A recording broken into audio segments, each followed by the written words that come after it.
Hello friends, welcome to my YouTube channel extra lectures. आज हम पढ़ेंगे लेवल्स ऑफ सॉफ्टवेयर टेस्टिंग। आज के टॉपिक में हम कवर करेंगे सॉफ्टवेयर टेस्टिंग के लेवल्स, जो 4 टाइप के होते हैं। पहला होता है यूनिट टेस्टिंग, सेकंड होता है इंटीग्रेशन टेस्टिंग, थर्ड होता है सिस्टम टेस्टिंग और फोर्थ होता है यूजर एक्सेप्टेंस टेस्टिंग या एक्सेप्टेंस टेस्टिंग को भी हम बोल सकते हैं। इन सबको हम एक डे टू डे में हम जो वेबसाइट या जो ऐप को हम यूज करते हैं उन्हीं के एग्जाम्पल से समझेंगे। तो आइए देखते हैं। सबसे पहला लेवल यूनिट टेस्टिंग, जिसको हम टीयर 1 या लेवल 1 भी बोलते हैं। यूनिट मतलब क्या होता है? यूनिट मतलब होता है किसी भी चीज का एक स्मॉल पीस।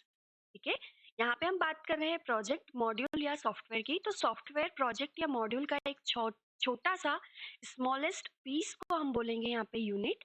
उसी पीस पे हम टेस्टिंग को अप्लाई करेंगे टू एंश्योर कि वो पार्ट वर्क कर रहा है या नहीं कर रहा है। ठीक है, उसे हम बोलेंगे यूनिट टेस्टिंग।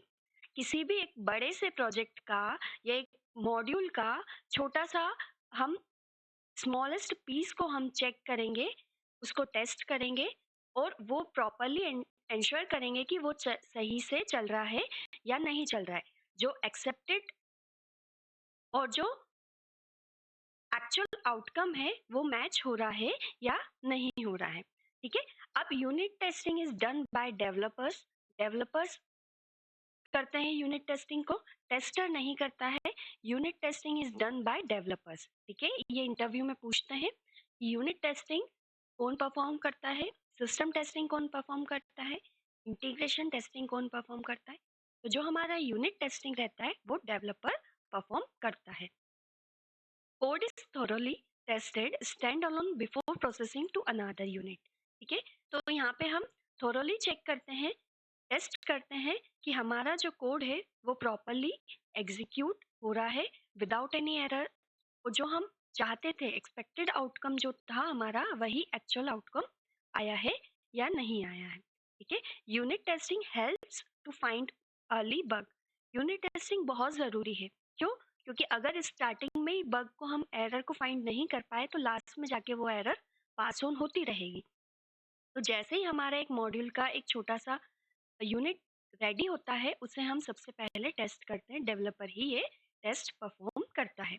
इससे क्या होता है, जो लेटर स्टेज में बग आने की, एरर आने की चांसेस रहती है वो कम हो जाती है, और बग अर्ली स्टेज में ही हमें मिल जाता है तो उसे हम रिजॉल्व करके, तो बग हमारा आगे पास आउट नहीं होता है। ठीक है, इससे टेस्टिंग की कॉस्ट भी कम हो जाती है। यहाँ पे एक डायग्राम के थ्रू समझाया है, पीस ऑफ कोड है, उसका हम फंक्शन चेक करेंगे, उसकी फंक्शनैलिटी चेक करते हैं, इसी को ही बोलते हैं हम यूनिट टेस्टिंग। तो रियल वर्ल्ड एग्जांपल के थ्रू अगर हम समझे, तो हमने ई कॉमर्स वेबसाइट सभी ने यूज करी है। उसमें user name, password, login button, forgot link, forgot user name link, remember मी, चेकबॉक्स, ये सब उसके छोटे छोटे पार्ट्स रहते हैं।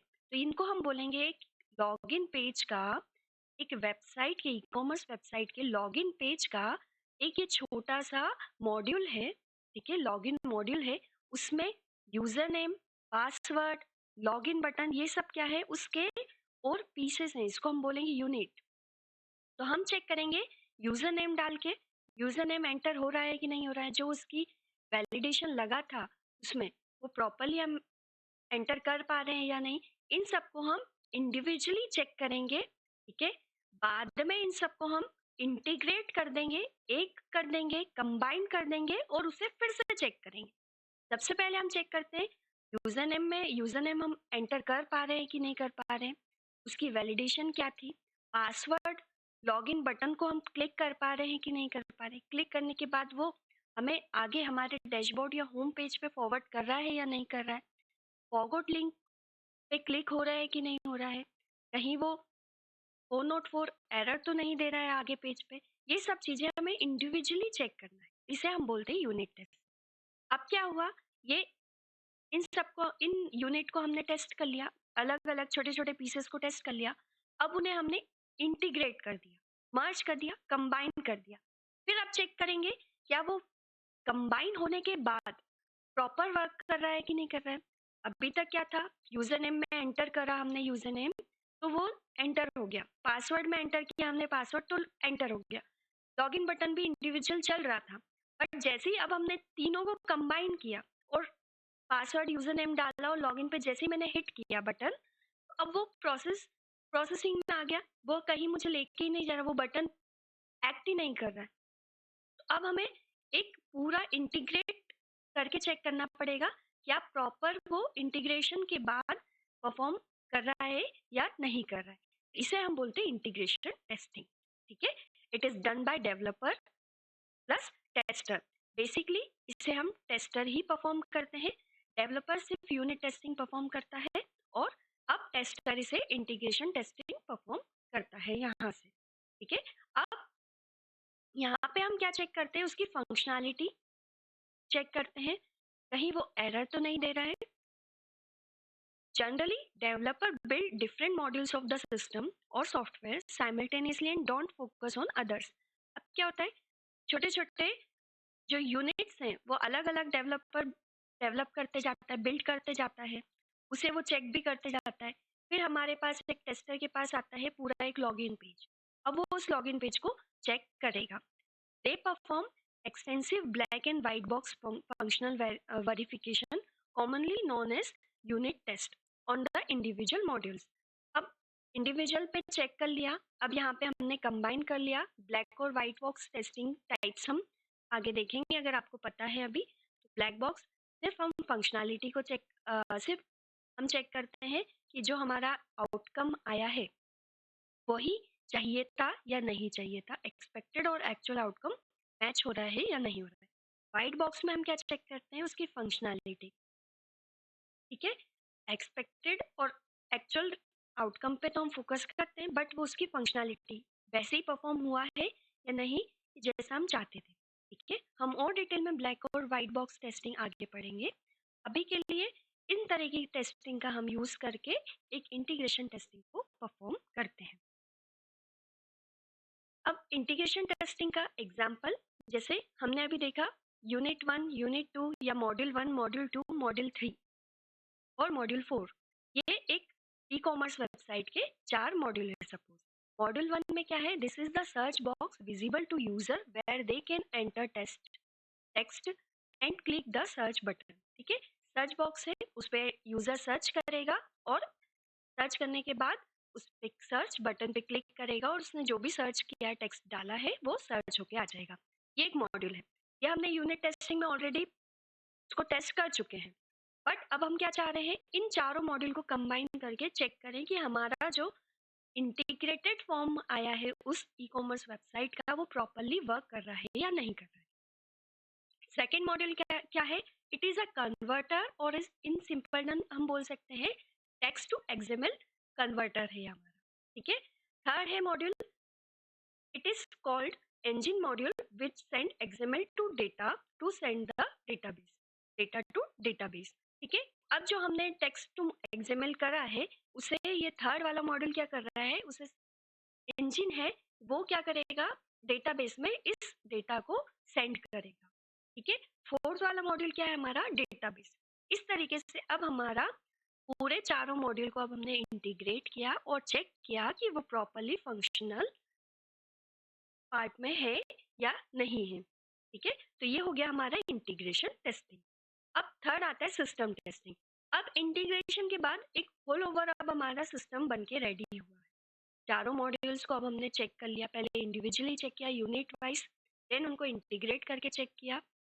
इस तरीके से और भी बहुत सारे मॉड्यूल्स रहेंगे, एक सिस्टम बन के रेडी हो गया है जहाँ पे हम ए से जेड तक उस सिस्टम की पूरी टेस्टिंग करेंगे। This is called system testing. ये इंटीग्रेशन में क्या करा हमने, जो यूनिट के मॉड्यूल्स थे उनको मर्ज किया, उनको इंटीग्रेट किया और वैसे ही चेक किया, चेक करते गए। ठीक है, बट सिस्टम टेस्टिंग में सिस्टम बन के रेडी हो गया, कंप्लीट इंटीग्रेटेड सिस्टम बन के रेडी हो गया है। अब उसे हम ए से जेड तक चेक करेंगे, लॉग इन से लॉग आउट तक हमें चेक करना है। ठीक है, system testing is very important because it verifies that application meet functional and non-functional requirement that were set by the stakeholder। stakeholder ने जो चाहा था कि जो नॉन फंक्शनल और फंक्शनल रिक्वायरमेंट्स थी उसको हम प्रॉपरली डिलीवर कर पा रहे हैं या नहीं कर पा रहे हैं, ये हमारा सिस्टम का मेन मोटो है। In system testing we check the system as a whole. ठीक है, अब हम पूरे सिस्टम को चेक करेंगे, लॉगिन से लॉग आउट तक, सर्च से टॉप से बॉटम तक, सर्च से हर एक पार्ट हम चेक करेंगे उस particular system. System testing follow black box testing और अल्फा टेस्टिंग। ठीक है, अब ये सब क्या होता है आगे हम डिटेल में अल्फा और ब्लैक बॉक्स पढ़ेंगे। अब सिस्टम टेस्टिंग का एक रियल वर्ल्ड एग्जांपल देखें। A full e commerce website is ready to use. अब हमने क्या करा, उस वेबसाइट को अभी इंटीग्रेटेड में क्या किया था, सर्च बार था, लॉगिन था या लॉग आउट था या एक्सएमएल टेक्स्ट टू एक्सएमएल वाला था। हमने अलग अलग मॉड्यूल्स को चेक कर लिए थे, उनको इंटीग्रेट किया कि भैया मैंने एक फाइल पास करी, सर्च करी, फाइल पास करी, वो कन्वर्ट हुई, वो डेटाबेस में सेव हो रही है कि नहीं हो रही, इतना देखा बस। अब हमने क्या करा में लॉगिन करा, सर्च करा। जैसे ई कॉमर्स की अगर हम बात करते हैं तो जैसे हम एक ई कॉमर्स हमने अमेजोन खोला तो वहाँ पे हम सबसे पहले हमने लिंक पे क्लिक किया, देन उसके बाद हमने लॉगिन पे क्लिक किया, सर्च करे हमारे कुछ प्रोडक्ट, हमने कैटेगरी वाइज सर्च करे, कार्ट में ऐड किया, प्लेस किया ऑर्डर, लॉग आउट कर दिया। ये अब हमारा एक पूरा ई कॉमर्स का फ्लो हो गया। उस पूरे फ्लो को हमने एक सिस्टम के थ्रू टेस्ट किया है, उसको हम बोलते हैं सिस्टम टेस्टिंग। ठीक है, अब यूजर एक्सेप्टेंस टेस्टिंग, जिसको हम यूएटी भी बोलते हैं और एक्सेप्टेंस भी बोलते हैं, it is the last level और last phase of testing process. ये टेस्टिंग का लास्ट फेज या लास्ट लेवल होता है। इसे कौन परफॉर्म करता है, जैसे नाम से क्लियर है, user acceptance testing. User perform करता है इस टेस्टिंग। ठीक है, इसमें क्या होता है, हम एक ऐप को या एक वेबसाइट को बीटा टेस्टिंग या बीटा वर्जन में लॉन्च करते हैं। बीटा वर्जन का मतलब होता है ये जो ऐप या ये जो वेबसाइट है ये अभी अंडर टेस्टिंग है, ये प्रॉपरली लॉन्च नहीं हुई। ठीक है, इसे हम लॉन्च करते हैं बीटा टेस्टिंग में। यूजर उसे रन करता है, उसे एक्सेस करता है, उसको अगर कुछ एरर या बग मिलते हैं तो वो हमें रिपोर्ट करता है और हम उन बग को रिजॉल्व करते हैं। It is done by user, that's why it is called user acceptance testing. अब इंटरव्यू में यहाँ पे मेनली दो क्वेश्चन आते हैं, डेवलपर कौन से टेस्टिंग परफॉर्म करता है, टेस्टर कौन सी टेस्टिंग परफॉर्म करता है, यूजर कौन सी टेस्टिंग। ठीक है, what is the difference between user acceptance testing, system integrated और यूनिट। आपको ये दो तीन मेनली इंटरव्यू में पूछे जाएंगे क्वेश्चन। ठीक है, तो डेवलपर कौन सी परफॉर्म करता है, यूनिट। टेस्टर कौन सा परफॉर्म करता है, इंटरफेस एंड सिस्टम। यूजर कौन सा परफॉर्म करता है, यूएटी। क्लियर है। बीटा वर्जन में हमने जैसे ही उस वेबसाइट को लॉन्च किया तो जो भी यूजर है उसको एक्सेस करता है, उसमें कुछ एरर दिखती है तो वो हमें रिपोर्ट करता है, उस रिपोर्ट के अकॉर्डिंग हम उस बग को या एरर को रिजॉल्व करते हैं। In UAT, actual software app user test the software to make sure it can be handle required task in real world scenario. It is performed at the time of product delivery to the stakeholder as a final checkpoint amongst all the functional testing types. जैसे ही हमारा product ready होता है और हम जिस वो stake holder को हम डिलीवर करने जाते हैं उसके पहले हम यूजर एक्सेप्टेंस टेस्टिंग डालते हैं। मतलब वो प्रोडक्ट लॉन्च हो गया है बट वो अभी बीटा टेस्टिंग में है, कभी भी वो उस प्ले स्टोर से या लाइव से उसे हम हटा सकते हैं, यह हमारे पास अभी ऑथराइजेशन रहता है। User do not use test to break approach while doing user acceptance testing. Rather, UAT is a measure of how good your application perform in the normal scenario. Multiple users रहते हैं, user कोई ये ढूंढने तो आता नहीं है कि इस पर्टिकुलर वेबसाइट पे या इस ऐप में क्या एरर है या क्या बग है। ठीक है, वो तो एक अपनी प्रॉपर लॉगिन करके उसका सर्च करेगा, प्रोडक्ट को ऐड करेगा और लॉग आउट करेगा, प्लेस ऑर्डर करने के बाद लॉग आउट कर देगा, वो इसी माइंडसेट से आता है। तो वो एक नॉर्मल सिनेरियो में हम उस ऐप को या उस वेबसाइट को या उस प्रोडक्ट को लॉन्च करते हो, चेक करते हैं कि क्या वो प्रॉपरली वर्क कर रही है या नहीं कर रही है। ठीक है, तो आपको क्लियर है लेवल्स ऑफ टेस्टिंग। अगर ये वीडियो अच्छा लगा हो तो please like share subscribe, also comments on my channel extra lectures Also press the bell icon for more updates. Keep watching. Thank you.